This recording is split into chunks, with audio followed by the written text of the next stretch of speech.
নমো ভগবতে বাসুদেবায়। জয় শ্রীকৃষ্ণ। রাধে রাধে। বন্ধুরা, পবিত্র বৈশাখ মাসে তুলসী গাছে জল নিবেদনের সময় মনে মনে বলুন এই একটি কথা। মনের সমস্ত ইচ্ছা পূরণ হবে, নতুন বছরে প্রত্যেকটা দিন ভালো কাটবে। বন্ধুরা, বৈশাখ মাসকে বলা হয় ইচ্ছা পূর্তির মাস, কারণ এই মাস হলো ভগবান শ্রী বিষ্ণুর মাস। আমাদের যে 12টি মাস রয়েছে তার মধ্যে থেকে কার্তিক মাস, মাঘ মাস এবং এই বৈশাখ মাসকে বলা হয়ে থাকে শ্রী হরি বিষ্ণুর মাস তথা মধুসূদন মাস। এই 3টি মধুসূদন মাসের মধ্য থেকে শাস্ত্রে বৈশাখ মাসকে মূলত বলা হয়েছে ইচ্ছা পূর্তির মাস। স্বয়ং ব্রহ্মা এই বৈশাখ মাস সম্পর্কে বলেছেন যে বৈশাখের মতো কোনো মাস নেই, সত্যযুগের মতো কোনো সময় নেই, বেদের মতো কোনো শাস্ত্র নেই, গঙ্গোত্রীর মতো কোনো তীর্থস্থান নেই। তাই বন্ধুরা, শাস্ত্রে এই মাসের গুরুত্ব আর 5টি মাসের অপেক্ষা অনেক বেশি। এমনটা মনে করা হয় যে মা যেমন সন্তানের সমস্ত মনোবাসনা পূরণ করেন, এই মাসও সেভাবেই সবার মনের ইচ্ছা পূরণ করে থাকে। এই কারণে এই মাসকে ইচ্ছা পূর্তির মাস বলা হয়। বন্ধুরা, শাস্ত্র অনুসারে এই বৈশাখ মাসে কিছু কিছু বিষয় পালনের কথা বলা হয়ে থাকে। এগুলি যদি মেনে চলা সম্ভব হয় তাহলে আপনি যে ইচ্ছাই করুন না কেন, যে প্রার্থনাই ভগবানের কাছে করুন না কেন, সেই প্রার্থনা বা ইচ্ছা নিশ্চিত রূপেই ভগবানের কাছে তা পূরণ হয়। তাই বন্ধুরা, অবশ্যই চেষ্টা করুন পবিত্র এই বৈশাখ মাসে এই সমস্ত বিষয়গুলি মেনে চলার।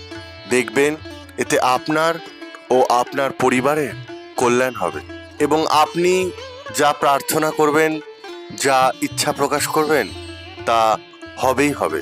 আশা করি দর্শক বন্ধুরা এই ভিডিওটি আপনাদের সমৃদ্ধ করবে। তাই ভিডিওটি শেষ পর্যন্ত মনোযোগ সহকারে দেখুন, আর দেখার পর যদি আপনার কোনো প্রশ্ন বা মতামত থাকে তাহলে অবশ্যই কমেন্ট বক্সে লিখে জানাতে ভুলবেন না। নমস্কার দর্শক বন্ধুরা, KWS এই চ্যানেলে আপনাদের জানাই সুস্বাগতম। বন্ধুরা, বৈশাখ মাসে সূর্য তার উচ্চ রাশি মেষ রাশিতে অবস্থান করে, যে কারণে এই সময় অত্যন্ত তাপপ্রবাহ থাকে, ফলে এই মাসে প্রচণ্ড গরম পড়ে। তাই বন্ধুরা, এই মাসের সর্বশ্রেষ্ঠ কাজ হিসেবে গণ্য করা হয় জল দানকে। তাই একাদশী এবং রবিবার বাদে প্রত্যেক দিন এই মাসে তুলসী গাছে জল নিবেদন করতে হয়। আর এই জল নিবেদন করতে হয় সকালবেলায় স্নান করার পর। তবে ভেজা কাপড়ে কখনোই নয়, পরিষ্কার বস্ত্র পরে তুলসী গাছে জল নিবেদন করতে হয়। এবং জল নিবেদন করার সময় এই কথাটি বলতে হয়, তুলসী তুলসী নারায়ণ, তুমি তুলসী বৃন্দাবন, তোমার শিরে ঢালি জল, অন্তিমকালে দিও স্থল। 3 বার এই কথাটি বলে এই পবিত্র বৈশাখ মাসে জল নিবেদন করবেন। বন্ধুরা, এই মাসে যেহেতু প্রচণ্ড গরম পড়ে, তাই এই মাসে তুলসী গাছের প্রতি আমাদের বিশেষ যত্ন নেওয়া প্রয়োজন। তুলসী গাছ এই মাসে যাতে কোনো অবস্থায় শুকিয়ে না যায়, এই বিষয়টি অবশ্যই খেয়াল রাখবেন।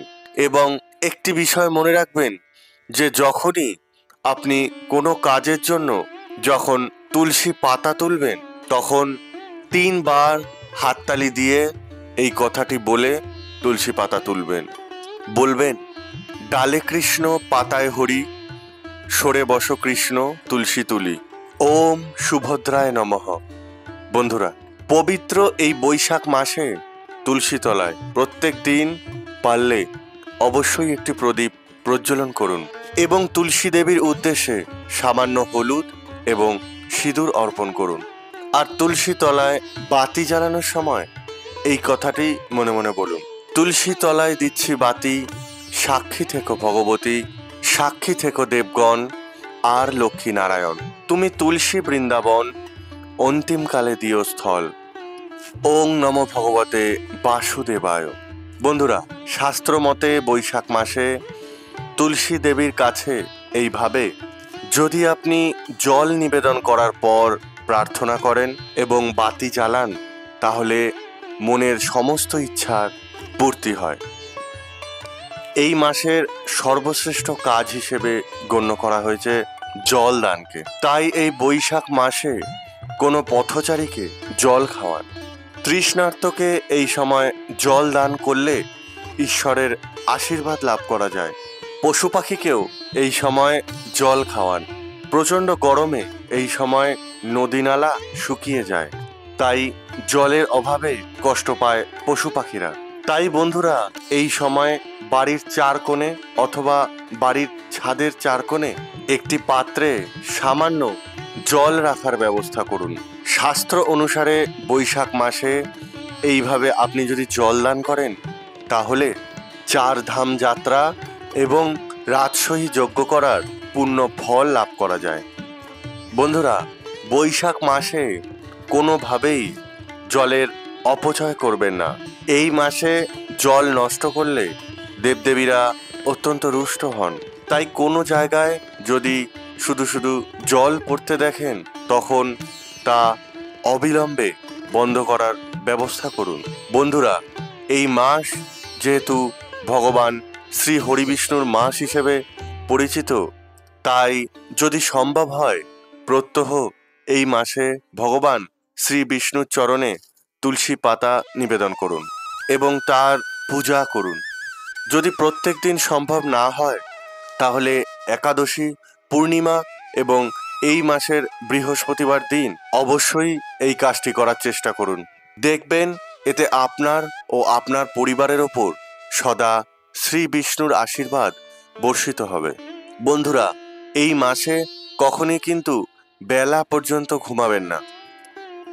সূর্যোদয়ের আগেই বিছানা ছাড়ুন এবং ঠান্ডা জলে স্নান সেরে দিনের কাজ শুরু করুন। এই মাসে যদি বেলা পর্যন্ত ঘুমান, তাহলে তা শরীর এবং স্বাস্থ্যের পক্ষে অত্যন্ত ক্ষতি সাধন করে থাকে। তাই বন্ধুরা, এই মাসে অবশ্যই চেষ্টা করুন ব্রহ্ম মুহূর্তে ঘুম থেকে ওঠার। বন্ধুরা, এই মাসে জল দানের পাশাপাশি কোনো অসহায় দুস্থ মানুষকে ছাতা, জুতো, পাখা, চটি এই সমস্ত দান করতে পারেন। এই দানও অত্যন্ত শুভ দান হিসেবে গণ্য করা হয়। তবে বন্ধুরা, এই সমস্ত বস্তুগুলো কখনই কিন্তু শনিবার দিন ক্রয় করবেন না। বন্ধুরা, পবিত্র বৈশাখ মাস যে কোনো কাজের জন্য একটি অত্যন্ত শুভ মাস। এই মাসে বিবাহ, অন্নপ্রাশন, উপনয়ন, গৃহারম্ভ, গৃহপ্রবেশ প্রভৃতি কাজের জন্য একটি উত্তম মাস। তাই বন্ধুরা, যদি কোনো শুভ কাজ আপনি সম্পন্ন করতে চান, তাহলে এই মাসের একটি শুভ দিন দেখে সম্পন্ন করুন। সবথেকে এই মাসের শুভ দিন হলো এই মাসের অক্ষয় তৃতীয়ার দিন। শাস্ত্র মতে এই মাসে যে কোনো কাজ অত্যন্ত শুভ হিসেবে গণ্য। এই বৈশাখ মাসেই জমি, বাড়ি প্রভৃতি ক্রয় করাও অত্যন্ত শুভ বলে গণ্য করা হয়। বন্ধুরা, বৈশাখ মাসে যেহেতু প্রচণ্ড গরম থাকে, তাপপ্রবাহ প্রচণ্ড বেশি থাকে, তাই এই মাসে বেশি তেল ও মশলাদার খাবার এড়িয়ে চলুন। বরং এই মাসে বেশি করে ফলাহার করুন। বিশেষ করে এই মাসে যে ফলটি খেলে এবং ভগবানের উদ্দেশ্যে নিবেদন করলে শ্রী বিষ্ণু অত্যন্ত প্রসন্ন হন, সেই ফলটি হলো আম। বন্ধুরা, এই মাসে অবশ্যই ভগবান শ্রী বিষ্ণুর উদ্দেশ্যে আম ফলটি নিবেদন করুন এবং এই ফলটি বেশি করে গ্রহণ করুন। দেখবেন আপনি সুস্থ ও ভালো থাকবেন। এর পাশাপাশি বন্ধুরা, এই মাসে সপ্তাহে একদিনের জন্য হলেও গুড়, ছাতু ও পাটালি গুড়ের শরবত খান। দেখবেন শরীর এতে সবসময় সতেজ থাকবে। পবিত্র এই বৈশাখ মাসে এই বিষয়গুলি অবশ্যই মেনে চলার চেষ্টা করুন। দেখবেন ইচ্ছাপূর্তির এই মাস আপনার সকল ইচ্ছাই পূরণ করবে। আশা করি দর্শক বন্ধুরা, এই ভিডিওটি আপনাকে সমৃদ্ধ করেছে। ভালো লাগলে লাইক করবেন এবং বন্ধুবান্ধবদের সঙ্গে শেয়ার করবেন। শ্রী বিষ্ণুর কৃপায় আপনি ও আপনার পরিবার সর্বদা সুস্থ স্বাভাবিক থাকুন, এই প্রার্থনা জানিয়ে এই ভিডিওটি আজকের মতো এখানেই শেষ করলাম। নমস্কার, সবাই ভালো থাকবেন।